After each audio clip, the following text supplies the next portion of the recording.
wizard.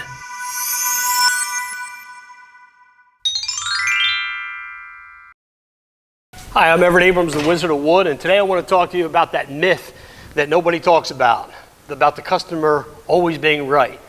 Truth of the matter, the customer is not always right, and many times in what we do with exterior wood restoration, they're rarely right. So, what I want to talk about today is why that is. Well, one of the things that I would bring up immediately, and one of the items you want to convey to a customer is your experience and how many decks you've done, how many cabins and wood-sided homes you've done, which is more than what a homeowner does. I've had many homeowners who say, I've done my deck before. Okay, I respect that, I like that. Hey, you tried it. Most people will do it once and then they don't want to ever do it again, they get somebody else. But that doesn't make them a pro. So even whether it's you or even employees that have done quite a few, they have more experience than a traditional homeowner who's probably just done it once or maybe a couple of times. So when it comes to wood rest, by the way, when they call you, usually it is because they've been using a sealer, they went to a semi, now they've got a mess, they haven't stripped it, maintained it correctly, and they're like, oh my God, somebody else needs to do this. But then they want to tell you how to do it. That's not the way it works. We come in and tell them how it works, what has to be done, and so forth. And that's really the difference between having a pro do the work and just somebody else who's just a fly-by-night. It could be a landscaper, a pressure washer, window cleaner, whoever it is that does pressure washing. And hey, we can do your deck, painter even, we can do your deck or take care of your wood surfaces. So people are looking for a pro, and you have to communicate that to a customer so that when things arise, which I'm getting to, on a job where you can show the customer's not always right. So when somebody says, oh, I've just always cleaned it, I've used a pressure washer before, blah, blah, blah, blah, that doesn't mean anything. Usually the people that say I've pressure washed it before are relying on pressure, and pressure doesn't clean, and we know that we need products, cleaners and strippers to actually restore the wood. Pressure washing doesn't restore the wood, it scars it. It just basically uses pressure to remove the top layer of wood fibers off, and usually leaves marks and scarring or even splintering if there's too much pressure. So again, the customer's not always right. Then we move on to other items where customers might think that, hey, they think painting. So painting is usually top down, whereas staining we go from the bottom up, because any drips are your first coat because they're more transparent. So what happens is you'll have spots all over the place, but if you drip on something you've already stained, you just brush it out and there's no marks. So that's why painting, you paint over everything, you don't see those things. Staining is the opposite. So you have customers that'll tell you maybe how to stain, whereas there's a right way. So even though a customer doesn't understand a lot when it comes to the staining and the work we do, you never want them to feel awful about that or feel in any kind of negative way, or you just basically want to let them know that you are the one who's the pro at this. You're knowledgeable, you've done many of these, your employees have done many of them, and the jobs usually go much better. Now, the reason I started this with the customer's not always right, that doesn't always work either.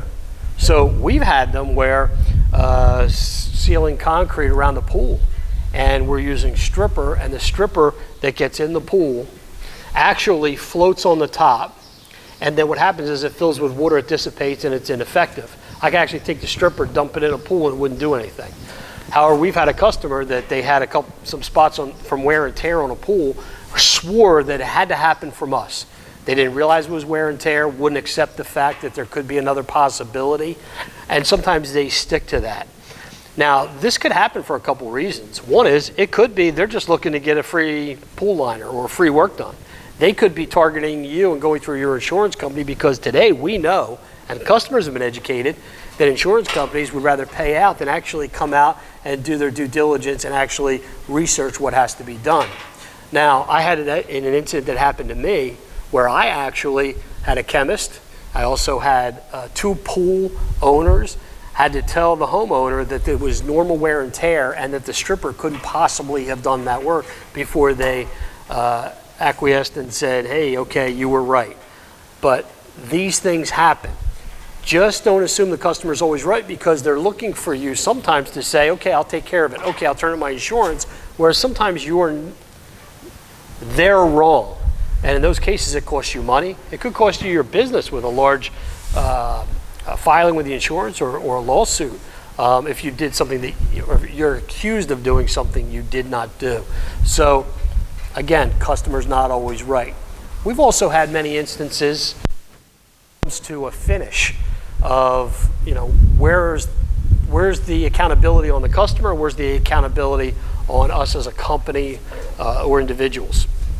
One of the things we always deal with is the different types of coatings and what they look like. So you really have to educate your customer on transparents, semi-transparent, semi-solid, solids, polyurethane, marine varnish, those type of things, and whether or not they look like a flat, whether they look a little shiny. Semi means half, usually hides half the grain on a semi-transparent.